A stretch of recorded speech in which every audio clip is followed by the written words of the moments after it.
Hello, and welcome back, or welcome to the Yogi Roth Show. Really fired up for this week's episode, but also kind of nostalgic right now. I mean, here we are, second week of November, middle of November, which means there's only 2 games left in the regular season, unless you play in the SEC, and there's really only one because this is a bye week when you play teams that most fans probably haven't heard of.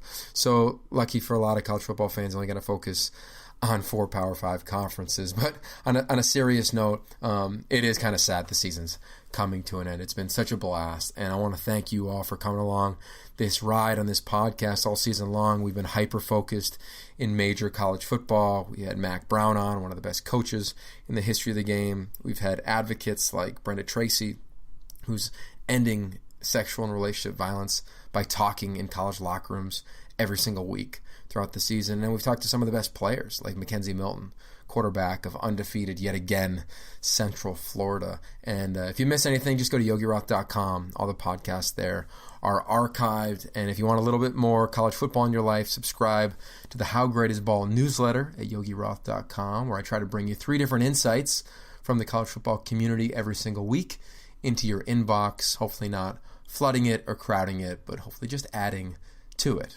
Well, speaking of adding to it, I think today's guest is going to add to your life. He's probably already added to your sports experience. His name, Adam Amin. Adam Amin is one of the most unique play-by-play personalities in sports.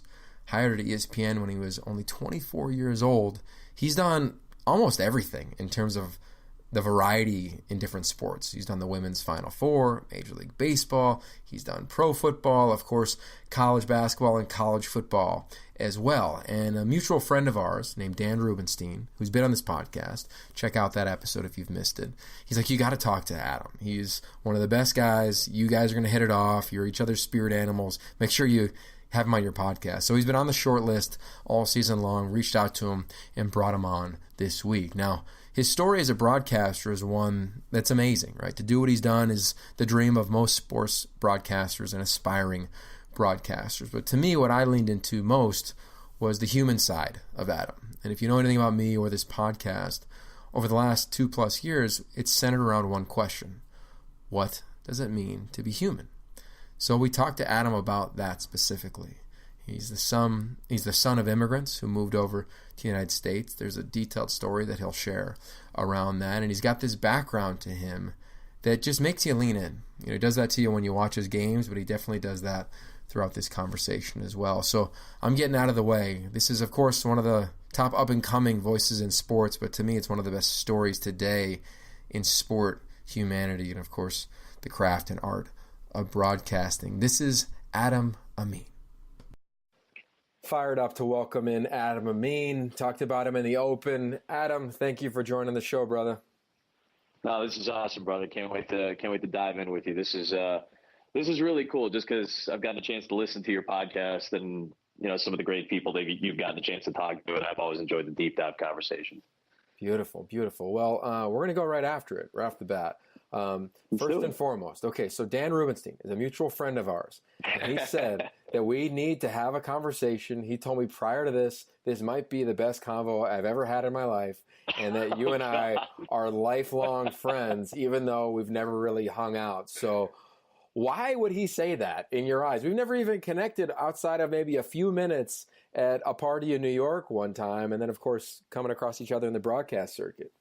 Yeah, other than that, it's weird, man. But and I'm sure a lot of people in media and broadcasting in general probably feel that way about one another, because we're all kind of tied to one another in this weird little bubble that we live in. So I'm sure that's part of it.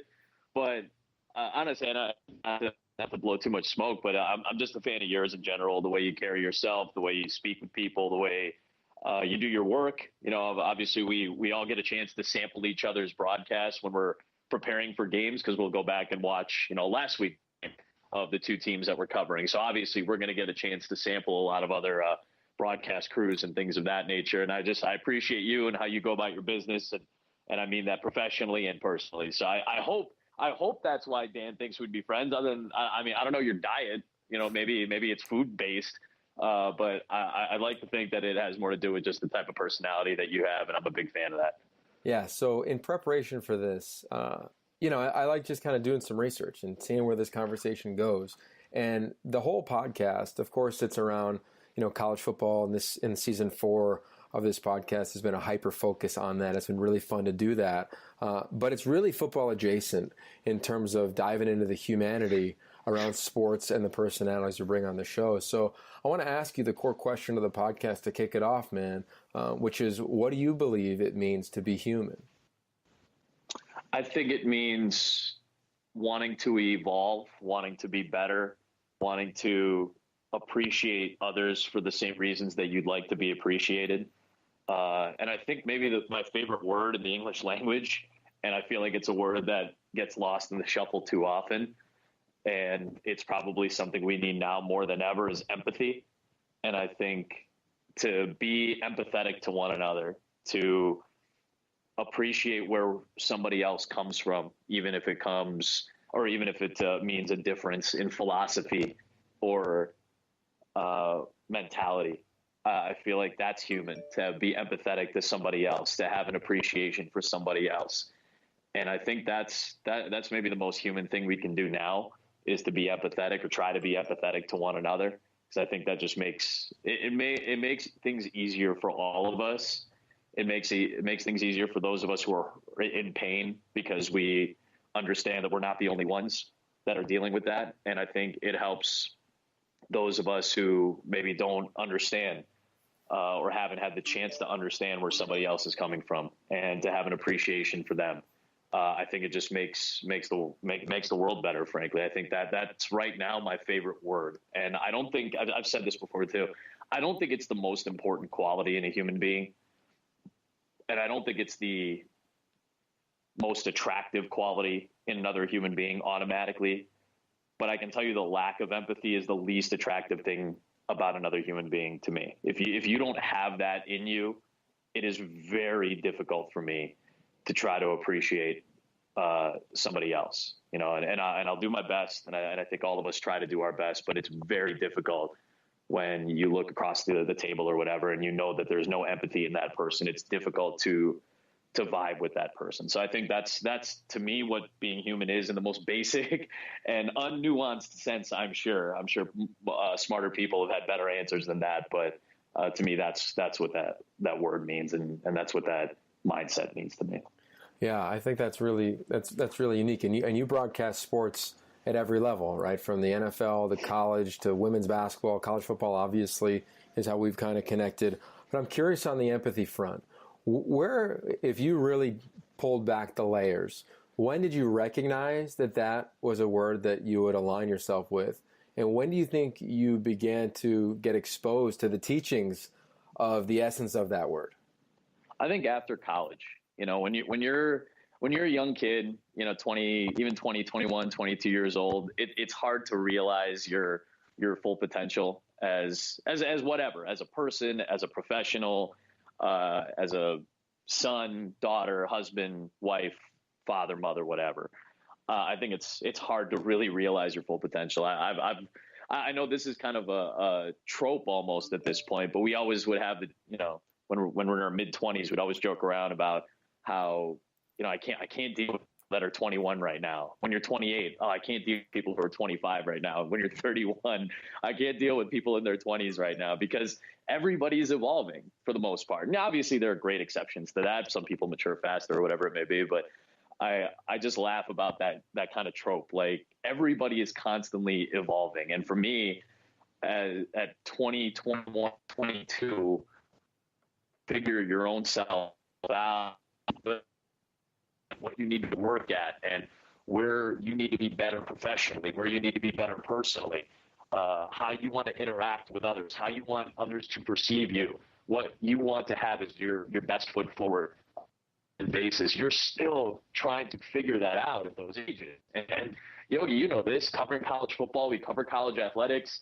These are 18 to 22, 23-year-old kids that we're still dealing with. So, these are not fully evolved human beings yet. We're still trying to humanize them and figure them out, and what makes them tick, and obviously what they can do on a field when we happen to be covering them during their games. So for me, not being the most empathetic guy and not really having an understanding about where other people were coming from, not so much out of some kind of malice, more so out of trying to figure out your own stuff before you go out and try to figure out everybody else. So for me, it was like 21, 22 years old. That started to seep into me a little bit more. And that was after college. That was when I had my first full-time job out of school. And it was the first time I was truly away from what I knew and who I knew. When I left the I don't want to say leave the Midwest because I was still in the Midwest, but I went to school an hour and a half away from my parents. It wasn't a difficult transition. When I left for my first job, I was 500 miles away in my quote unquote apartment. It was somebody's basement that I was living in. And I was there in isolation, working on my own. I was the only guy in town right around my age. It was a lonely environment to be a part of. And that's when you start to really have time to think and time to dwell and time to appreciate other people.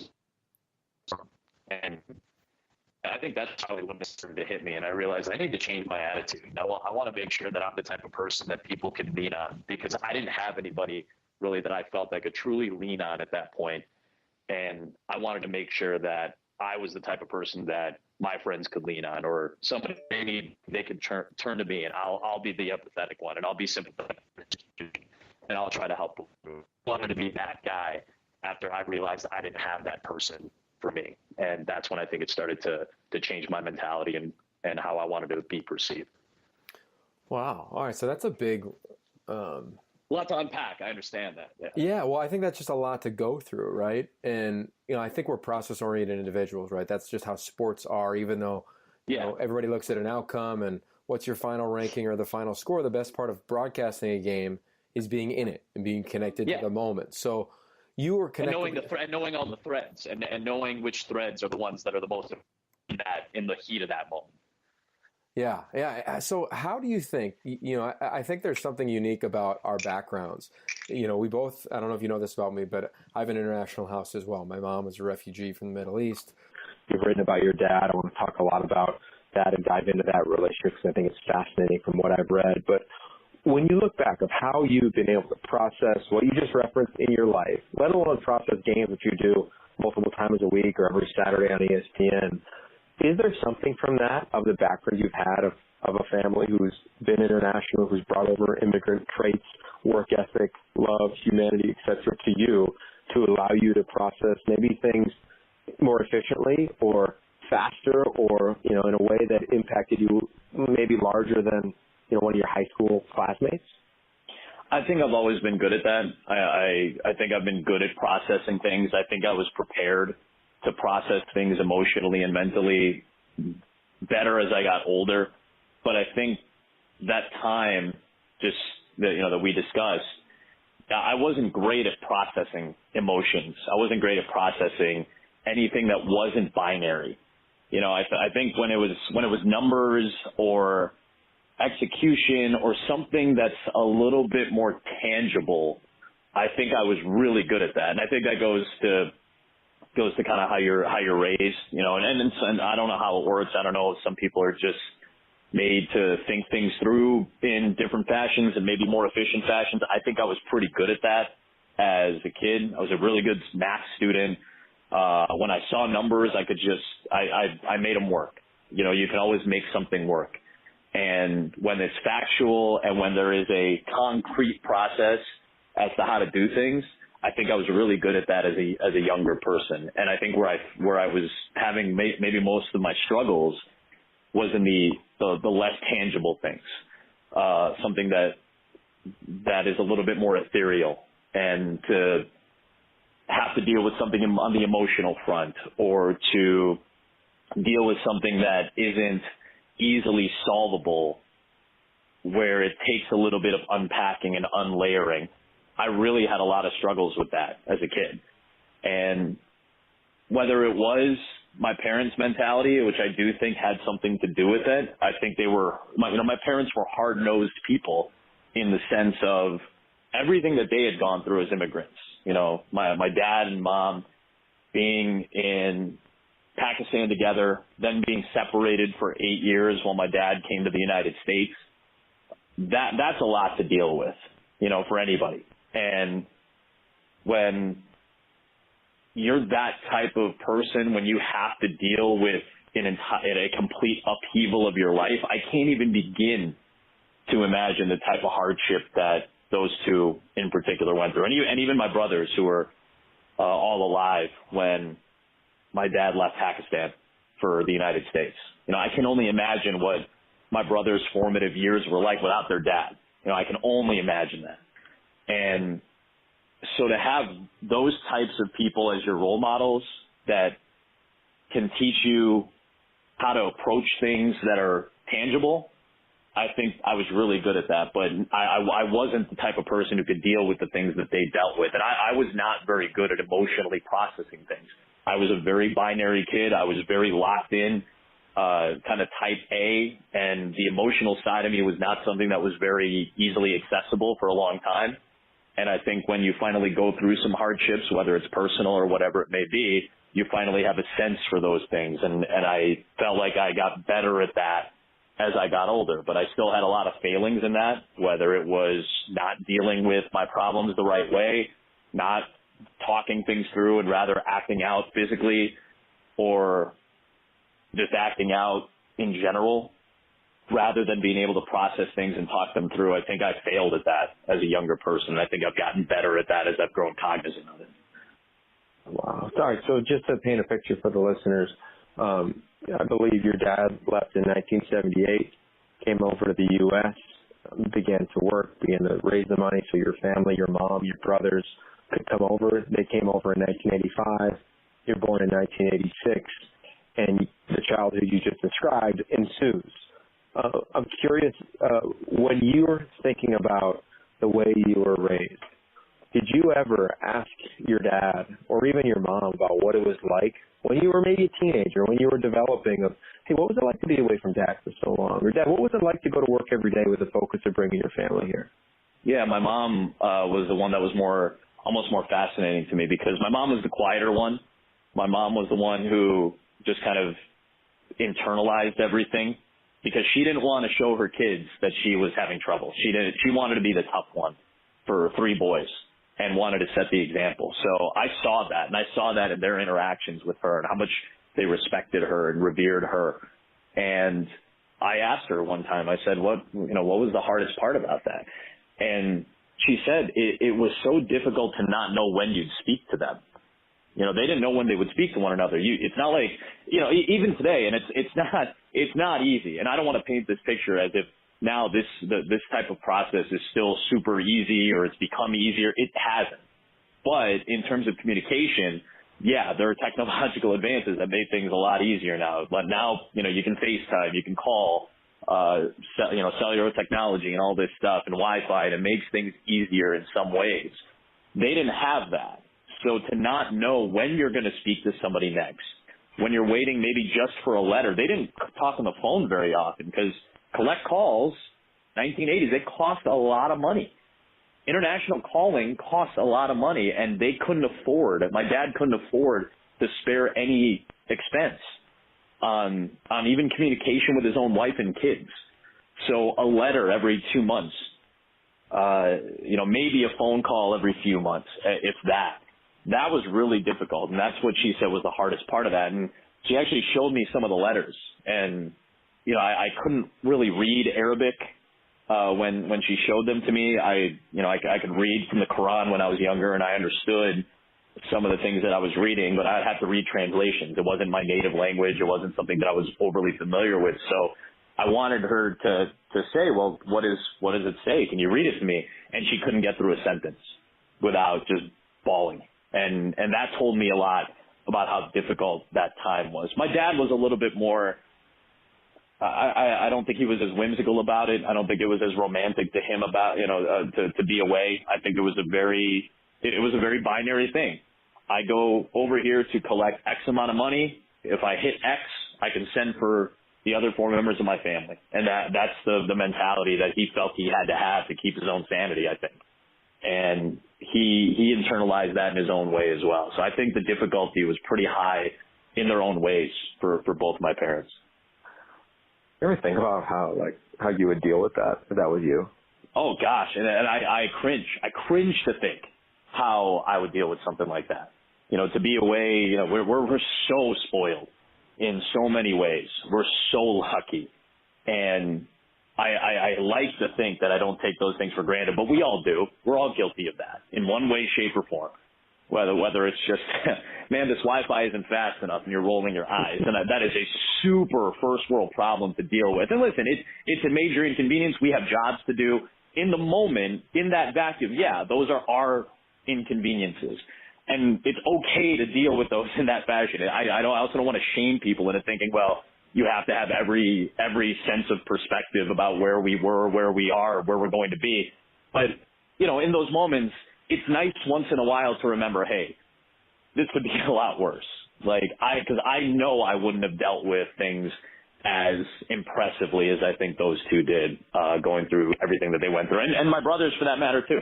I don't know how I would have done that. I have an incredible amount of respect for the people in my family who completely changed their lives.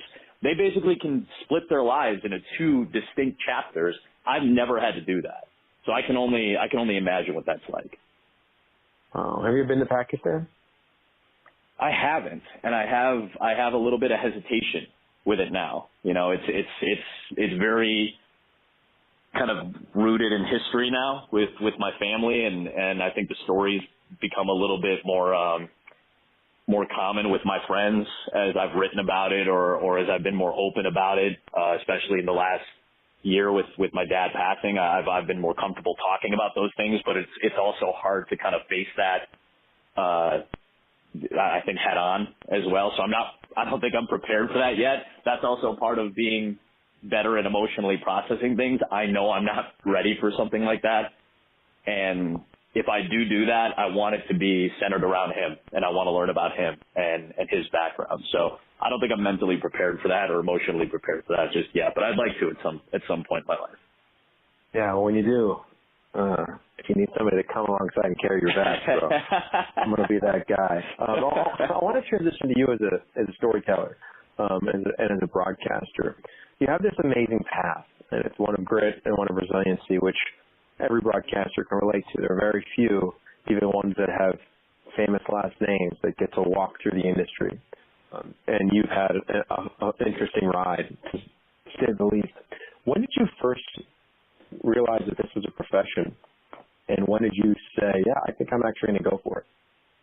I didn't think this was a real thing until probably I was 19, towards the end of my freshman year in college. I went to Valparaiso in Indiana.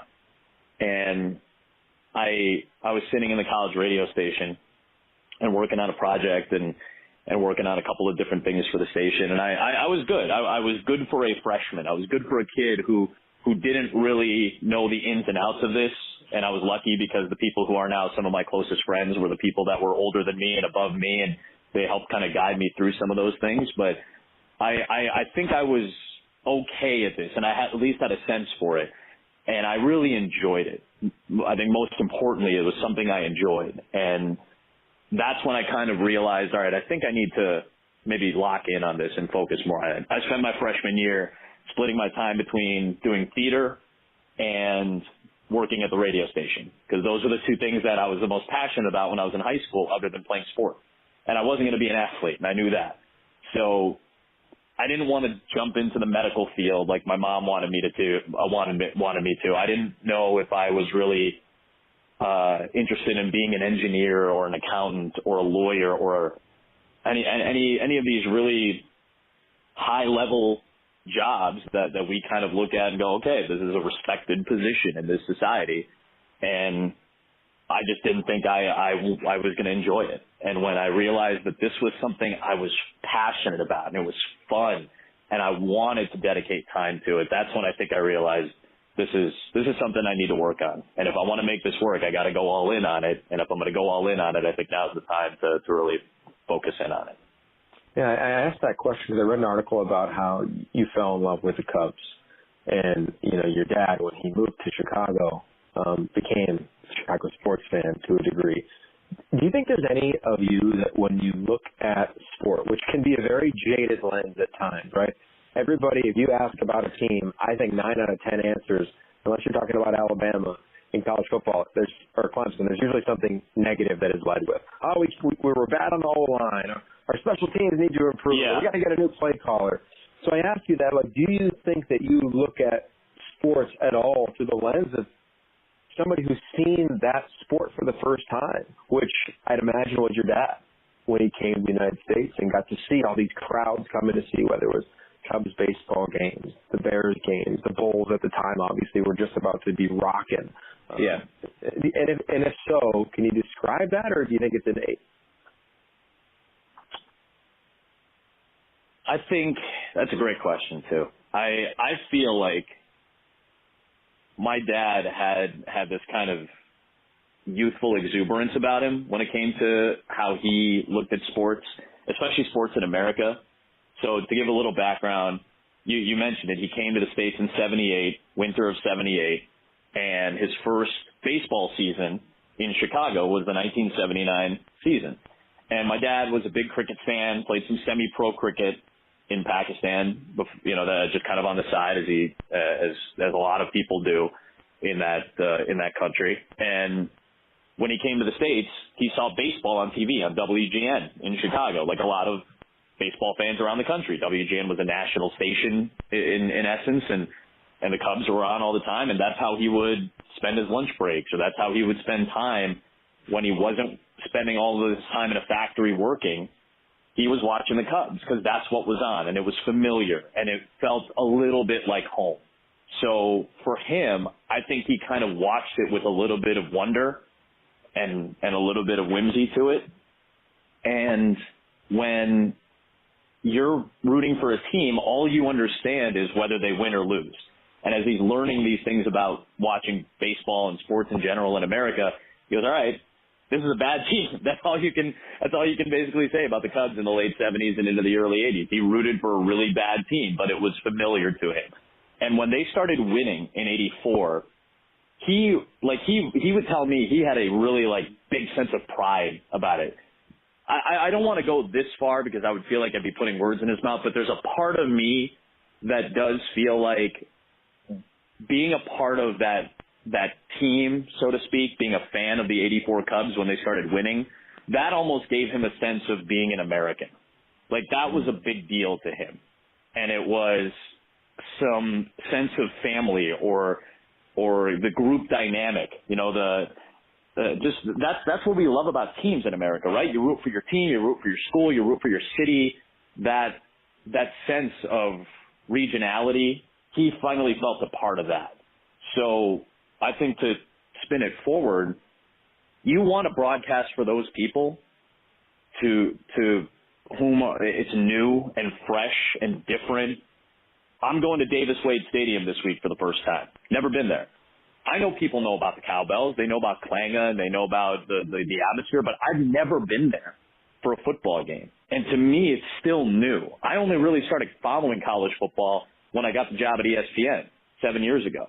And I've only really been immersed in it maybe the last 5 years when I've really started to cover it more consistently at a higher level. And I'm thankful for that. But for a lot of people, I do feel like it's still, oh yeah, that's just Baton Rouge. Oh yeah, that's just the LA Coliseum. Oh, that's just Husky Stadium. No big deal. I haven't been to a lot of these places for football, and it's still new to me. Jay Billis, who works college basketball at our network, once said, let's try to remember that this is still special. Going to Allen Fieldhouse is something that a fan may never get the chance to do.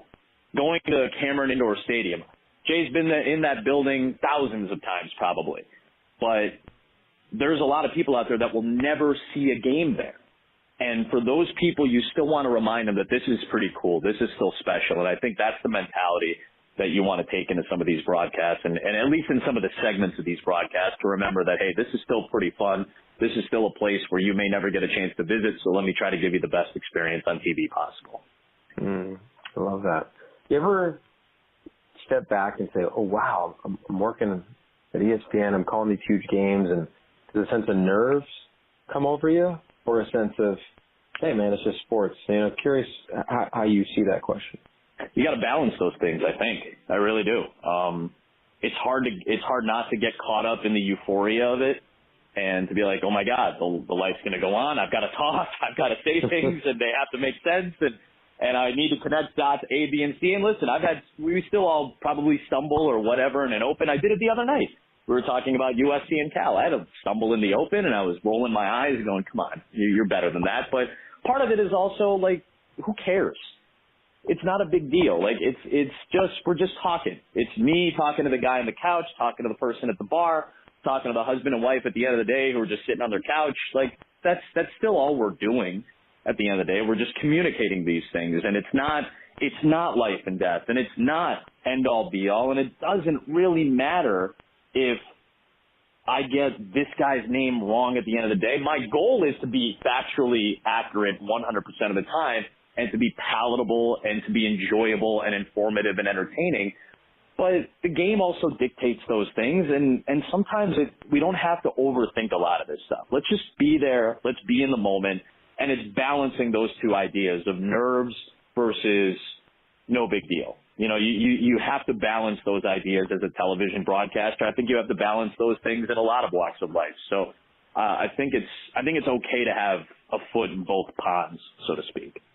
Yeah, well, I asked that on the background of, you wrote an article about your dad, 5'3", 110 pounds, and a great story about him. And you share this great anecdote where you say, hey, I got a job at ESPN, and Dad, quote, you'll be able to watch your son on television, you declare. And he says, so?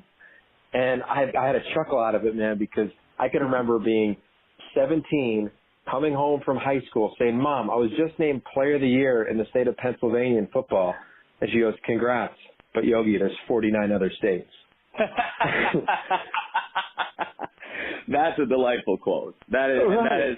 That's great perspective though to have, and you can take that the wrong way if you're not in the moment of it. Like somebody else might listen to that and go, "Wow, your mom was really cold-hearted" or something. Well, no, it's more about the perspective of it, right? It's just to remember, hey, that's great, appreciate it, enjoy your accomplishments. I think if you really want to peel back the layers of that, all she was saying in that moment, the same way my dad was saying, was, "Great, don't let that define you." This shouldn't be the end of the line. And I know you've had Mac Brown on your podcast, and he obviously is a great friend of mine. And I enjoyed my year with him as a broadcaster, but I've enjoyed the years since as a friend of his. And to call him my friend is maybe one of the greatest joys of my life. And Mac, after Texas won the national championship in 2006, and he brought this up with me as well when we were having one of our late night talks, he told his team, this is a great accomplishment. This is in the locker room after they beat USC. This is a great accomplishment. Don't let this be the greatest moment of your life, which I was floored at, which is it's a sentence that you think of and go, well, yeah, that's, of course, you don't want to let being a football player or winning a championship at age 19 or 21 or whatever define you as a person. But sometimes we have a tendency to let those things define us and be the thing that pushes us the most. And listen, it's different for everybody. It can be good, it can be bad. But for me, I think it's important to remember this shouldn't define me as a person. And for a lot of people it will, and that's okay, because they're looking to you for a very specific thing. When they turn on the TV on Saturday nights to watch you or me or any of our colleagues, we're there for a specific purpose, to deliver this game for whatever reason. You're a fan of the game, of the sport, of the teams, whatever. But that shouldn't be the defining factor for you as a person in your life. And I think that's what your mom was saying. I think that's what my dad was saying. And I think that's what Mac was clearly saying. Don't let these great things that you accomplish be the definition of how you are as a person. And I think that's an important lesson to take away from those people. Yeah, it's well said. It's interesting that night I was in the other locker room, SC, when we lost, and Coach Carroll said a version of the same thing. He said, hey, don't let 19 seconds define you, which was that fourth down when they win the ball game. Absolutely. On the scramble. You referenced something that I don't want to let slide. You said in college when you were at Valparaiso, you would go to theater class. And I have an acting background. in terms of doing that as a kid, and I've been taking every off season. That's how I train as a broadcaster.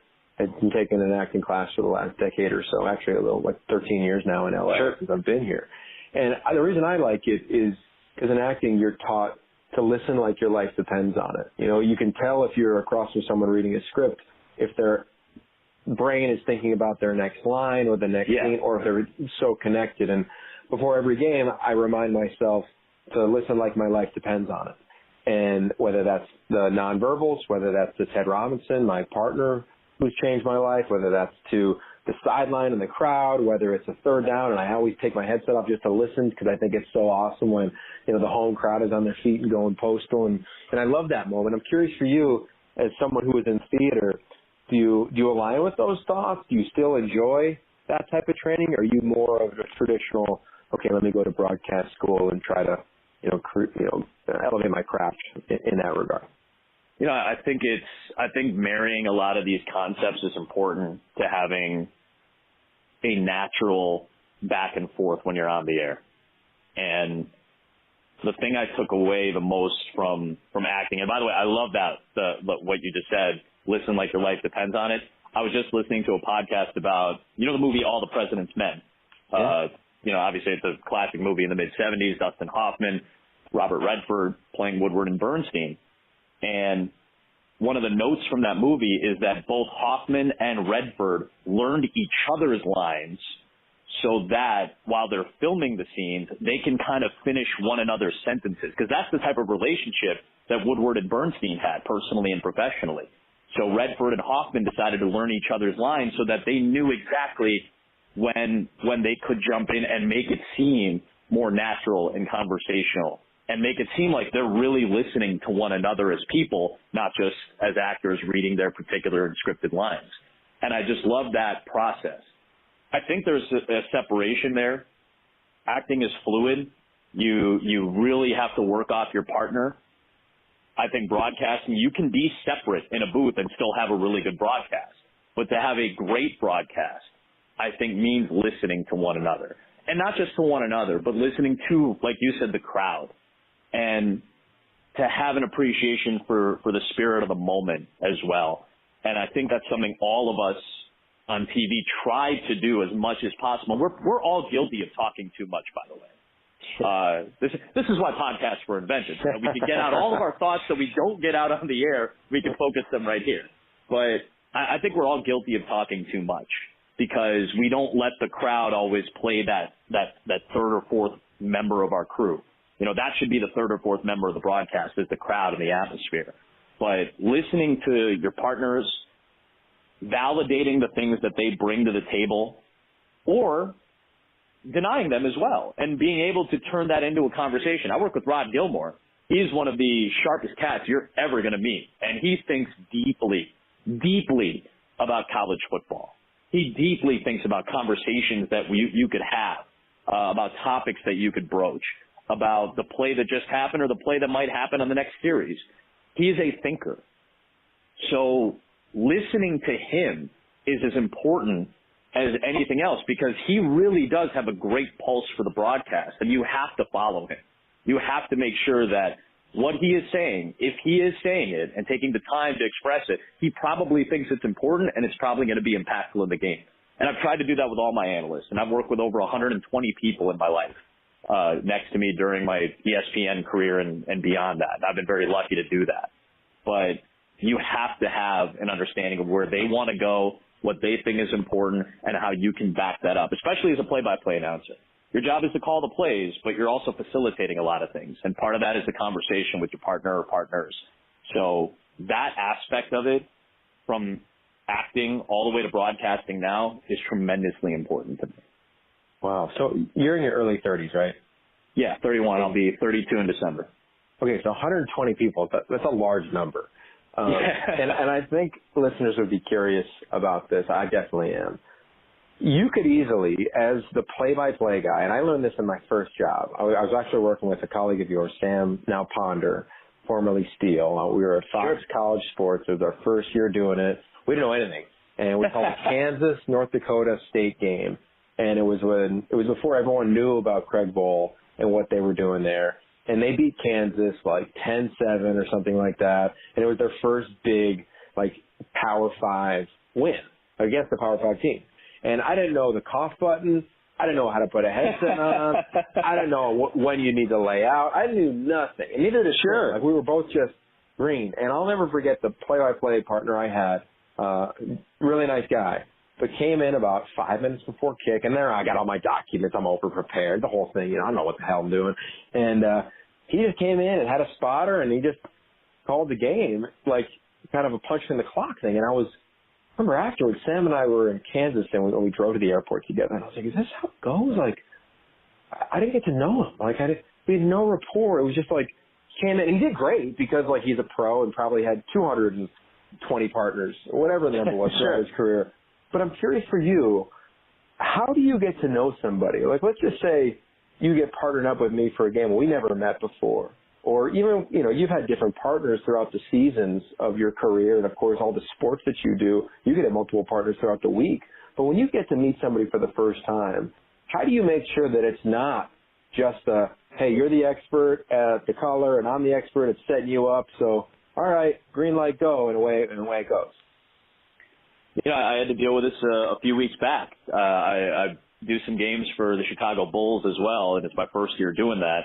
And I walked into the arena in Dallas, and I had never met Stacey King. And Stacey King, I grew up watching. So, and obviously he's on TV here in Chicago. I know who Stacey King is. I know his personality on TV, but I've never met him. I've never talked to him in my life. And I remember just walking in, giving him a hug and saying what's up. And that's the other thing too. I have a reputation at ESPN with all my coworkers. I hug everybody. Like, to me, it's just, like, if you're with me, we're together. Like, this is us for however long they decide to put us together. This is my guy. This is my girl. We're rolling together. And to me, like, the first thing I did was give him a handshake, give him a hug, say hey, can't wait to work with you.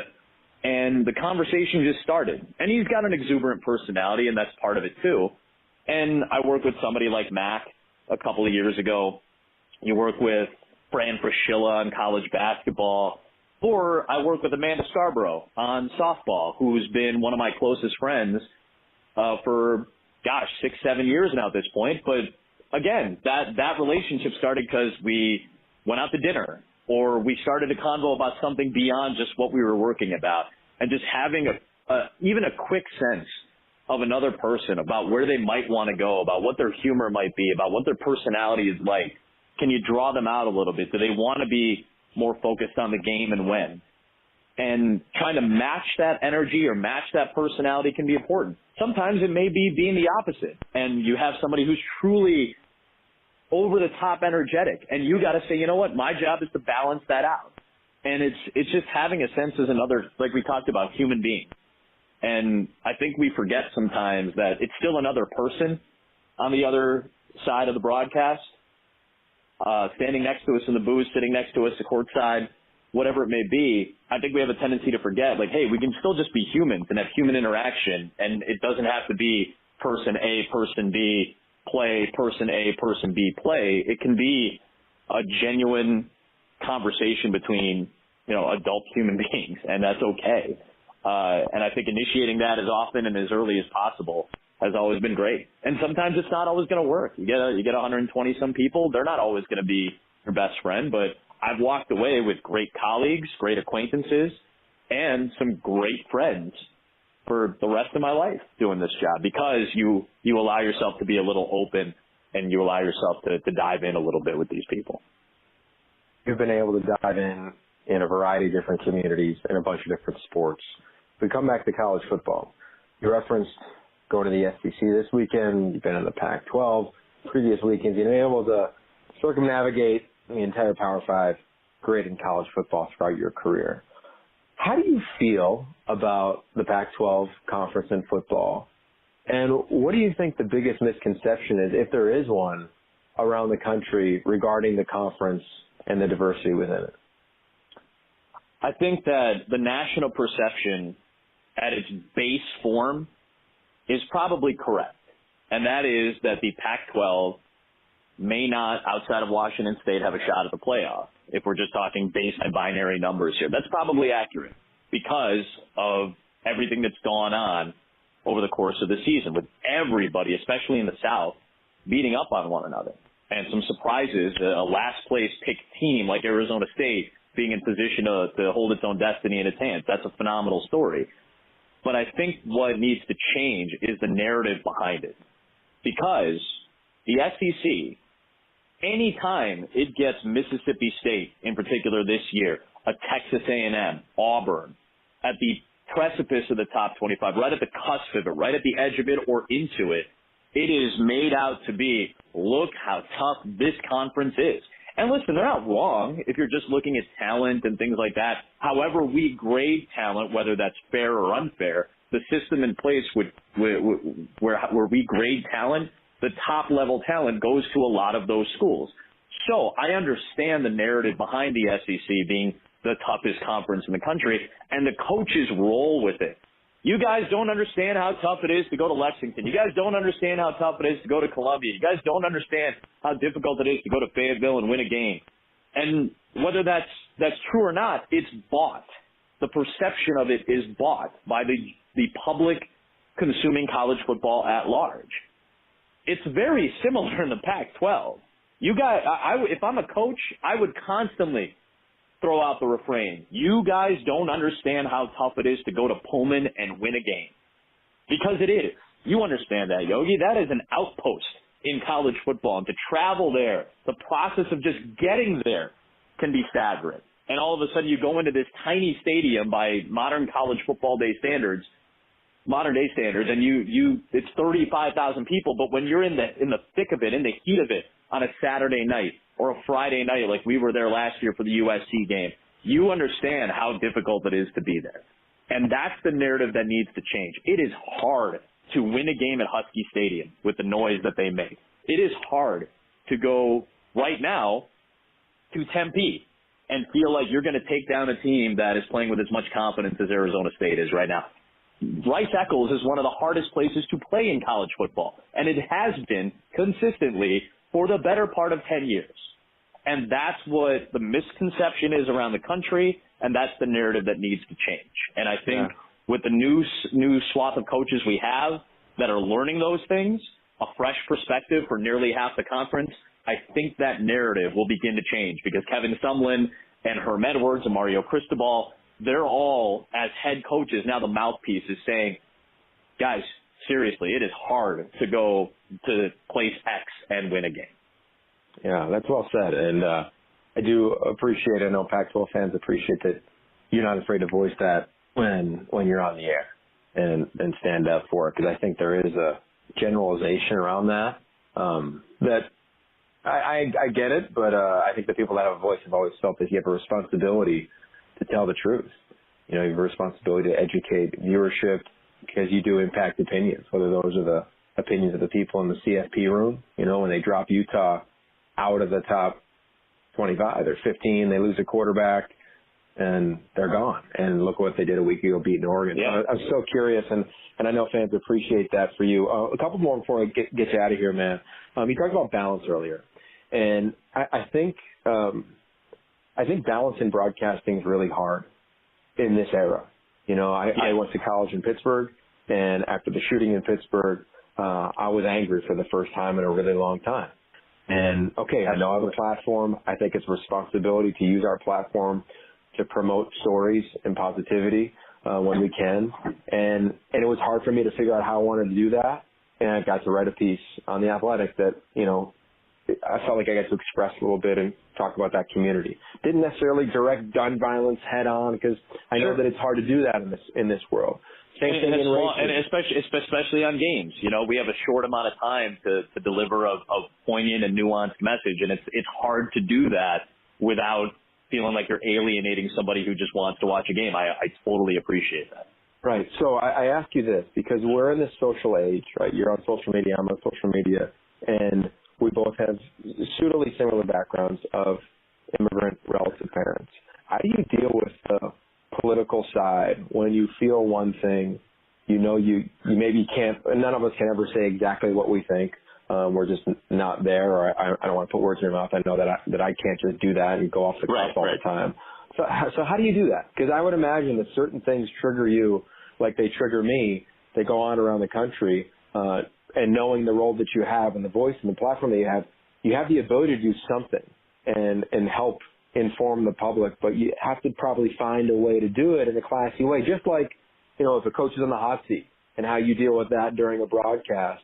Wondering how you view that and how you deal with that in your chair with your background and the history of your family. Yeah, it's difficult, and maybe today more so than ever. And listen, I understand that. I come from immigrant parents, and all three of my brothers were born in Pakistan. I'm the first one in my family born in the United States, and I take that with a tremendous amount of pride. That is truly something that I walk around with when it comes to people of my background and say I was born here, and I am an American to my very core. But I have an understanding and appreciation for where I come from, for who I come from, for who's around me and who's been the most important in my life, and that's been my family. And when you hear from people in power or people that aren't in power, people like you, citizens just like you, when you hear that the people you come from don't belong here, or policy may be enacted that would strip your family or the people in your family or even you of the identity that you carry, not even politically, the identity that you carry as a citizen of this country, it is difficult to hear that and not be upset about it. I will go back to my favorite word right now, and that is the word empathy. And I'd like to believe that at the end of the day, more of us, most of us, understand where one another is coming from, or at least try to understand where somebody else is coming from. And I'd like to think the most idealist of idealists that is buried within me wants to believe that cooler heads prevail, that empathy wins out, and that we try to find solutions or look for solutions that are more agreeable with more people. It's hard not to want to yell about it on a consistent basis, but the other thing that I've learned is to have perspective on these things. It is easy to get triggered in a climate like this. It's very easy to do so. And the best thing I can do is make sure that when I do speak up, it is thought out, it is nuanced, it is impactful. Yelling about it on Twitter doesn't do it for me. And and I get angry reading stories and flipping through my timeline, whether it's a viral photo, whether it's a story that comes out of a place that I am familiar with, that I've thought better of. Yelling about it on Twitter is not going to solve anything. As much as I want to believe that the 23,000 people who follow me with bated breath, they don't. Right. A fraction of those people don't. Nobody waits on what I have to say unless I'm putting it in a position of impact. So for me, while I've been relatively quiet about it on a day-to-day basis on Twitter, when Sports Illustrated asks, yes, I want to talk about that. When I have an opportunity to introduce people to my late father and talk about where he came from and how hard he worked to make sure I have the life that I have, that's my way of paying it forward and making people realize, who may only follow me for one particular reason, maybe they read that and say, you know what, maybe I should rethink things. Because that guy I seem to like, even though I don't know him personally, I like that guy. He seems like a good person, and I didn't know this about him. And maybe I can rethink some things. And maybe that's a lofty goal. I think it's probably a lofty goal, and it's probably overly high expectation to have. But I'm hoping that once in a while, when I do say something with impact and nuance, that somebody out there maybe listened to it and thought differently of it. Yeah, well said, man. Well said. Okay, before we get you out of here, finish the following sentence. It all comes down to...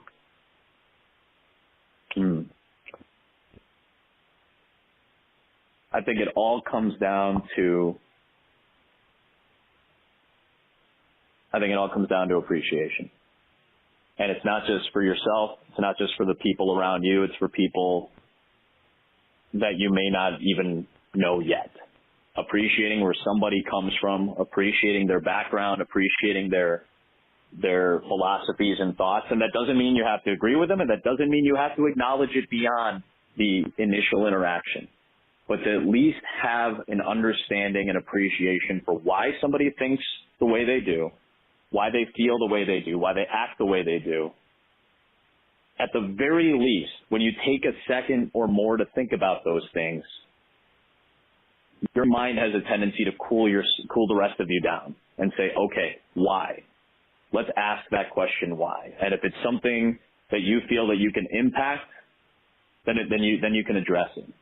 But at least appreciating where somebody else comes from and trying to understand why, I think that's what it all comes down to. And if we did that a little bit more often, I do feel like we'd be in a much better place than even where we are right now. And I think we can continue to get better in a lot of those aspects of our lives. Started calling games at ESPN at 24 years old. You've done the Fiesta Bowl. You've done Women's Final Four. You've done NBA. You've done, as you referenced, Chicago Bulls, a lot of different sports. I'm curious now, what are you seeking? It's a hard question to figure out right now because some of it is impacted by the environment of television and sports broadcasting at large and trying to find your role in that. But if I were to just be selfish for a second, I think I'm still seeking the rush. And that's what I get right now out of just about everything I'm able to call and the things that I'm lucky enough to be a part of, that rush. Because that's what it's all about for us in this particular bubble. You just said it, Yogi. You take your headset off during games just to listen to the crowd and there's that word again, appreciate what's happening around you. And I think that's what we want every single time we put a headset on. We're hoping that that's what we'll get every single time we have a tremendous opportunity in front of us to witness something. You go to the game hoping you're going to see something you've never seen before. And I think that's all I'm seeking right now. And there are other things I want to do. All the lofty goals that you would expect to be on a broadcaster's checklist, they're all there. I promise you. Super Bowl, World Series, college championships, all that. That's all there. That is always in play, and that's an obvious one. But right now, it's to seek the satisfaction in the moment that we get every time we put a headset on. I'm hoping for the buzzer beater. I'm hoping for the Hail Mary at the end of the game. I'm hoping for the walk-off home run. And if we get those things once in a while, that's almost enough to keep sustaining us through the grind of the business, and that's what makes this thing fun. And finally, I've asked everyone over the last 2 years the same final question. So I'm curious, how do you feel about the word limits? I don't like it. I don't like the word limits. I think in some ways they can be good to maybe remind yourself not so much about your own limits, but of other people's limits, and to make sure that you know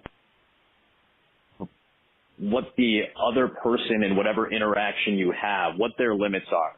You don't want to upset. You don't want to go around purposefully upsetting other people. You don't want to go around purposefully making other people feel bad because they don't subscribe to the same philosophies as you. But when it comes to self, I don't think you should limit yourself ever, because you never know what you're capable of accomplishing. This is a great thing that we're able to do. Like I said, I don't know if I want this to be the defining role of my life. I don't know if I want this to be the first thing on the epitaph. I don't think this is the first thing in the obituary. I hope it's not, because I hope that we're all destined to do even better things, whether it's personally, professionally, or something in service of others. Adam, it has been a pleasure, man. The only regret is I wish we had to do it in person, but that'll have to wait until a time when we come across each other, man. But we'll get to do it for sure next time, man. Absolutely. Totally. I admire your work. A fan from afar. Enjoy the rest of your season, bro. Thanks for coming on the podcast, and we'll definitely stay in touch. Thanks, my man. Anytime. All right. Thanks, bro.